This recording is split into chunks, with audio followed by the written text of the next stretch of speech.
Tsaka yung sinabi mo nga kanina, di ba? This has been going on for so many years, not many now decades, many generations na po yan.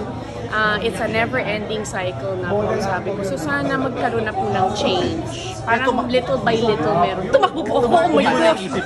Hindi po, wala po. Kasi sabi ko nga po, ang hirap na nga po ng showbiz. Naku, what more politics? Much more complicated. Maray mo later on, makaramdam ka ng I never know kasi kahit dati po sabi ko, showbiz, di ko po papasukin. Never, depende po kay God. Destiny rin minsan, di ba? Depende po, siguro po.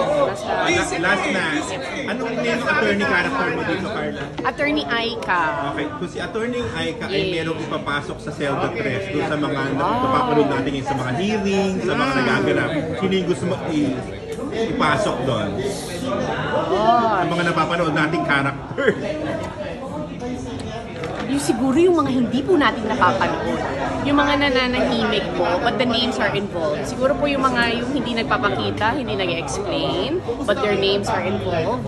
And the evidence is there, the shows na meron po silang participation. So hindi po yung mga sikat ngayon sa hearings or laging present, siguro yung mga hindi pa po nagbibigay ng side nila, pero they should be held accountable.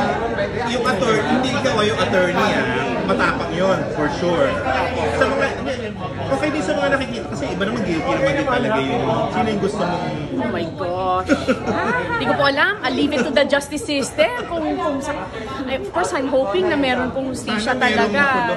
Sana may, they will be held accountable. Sana we'll see them in bars, behind bars, kumbaga. As a showbiz celebrity, is one of the pop tax things. Yes. Ay, naku. I'm just as angry and furious. Hindi po biro yung amount o yung laki po ng taxes na binabayaran po ng artista. Kasi hindi lang po yung VAT, hindi lang po income tax, withholding tax, ang dami po. So, napakasakit po na makita na sa kanila po lahat ng pinaghirapan na hindi po dapat nasa kanila. Dapat nasa sa bata, dapat nasa may sakit, dapat nasa homeless, dapat nandun sa mga gutom po. So, ang sakit po makita na they are enjoying what they're not supposed to be enjoying, and they are using our contribution supposedly to the state, to the country. Dapat para sa mga nangangailangan. Invite na lang Carla sa Zelda. Yes! Zelda Tres po in selected cinemas po starting September 24 to September 30. This is one of the featured films po of Sinag Maynila 2025.